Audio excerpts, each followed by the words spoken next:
guys, in this week's hair video, I'm going to show you how I trim my fringe bangs at home. This is something I was actually terrified of when I first got my bangs cut. I loved the look of the bangs, but I soon realized that because I like the bangs to actually be fairly long, like really close to my eyelids, I'm gonna have to trim them myself at some point, or I would be literally going to the hair cuttery like every 2 weeks or something ridiculous. And so it's a skill that I have taught myself, and I'm gonna show you how I do it. I'm just a stay-at-home mom. I have no professional training. You might watch this and say, your bangs look terrible. I absolutely won't want to try that myself. But I'm hoping that this will embolden you, if you want to be able to do cool things with your hair but you don't have a huge budget for it, to try to start learning how to do some of the things that you want to do yourself. In this case, I went to the store and I bought a simple pair of scissors for cutting hair. And I talked with a friend of mine, and she said that she's been cutting her own bangs forever.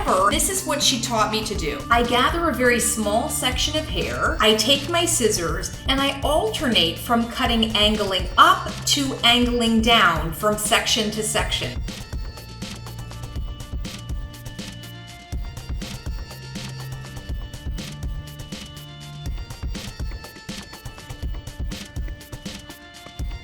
I love the fact that this method of trimming my bangs is not an exact science. It really takes the pressure off of this idea of the perfect trim. Because the cut angles the hair just a little bit differently, it gives me the flexibility to know that while it's not perfect, it does create a very balanced and uniform look overall. It's also comforting to me that I'm not cutting that much of my hair off at one time. Even if it doesn't look great at the end of it, I haven't cut off so much that I can't go back and do little corrections if the hairs look noticeably uneven.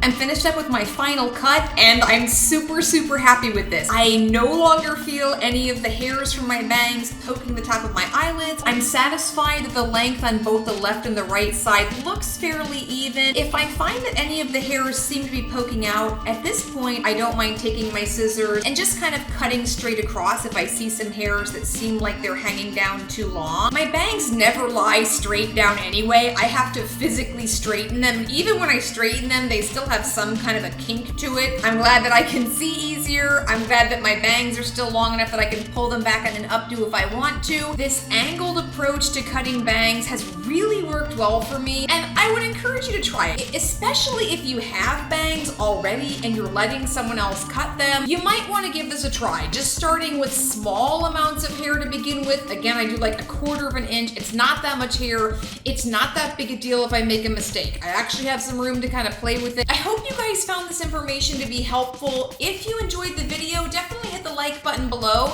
and subscribe to our channel for more videos like this one. Bye guys!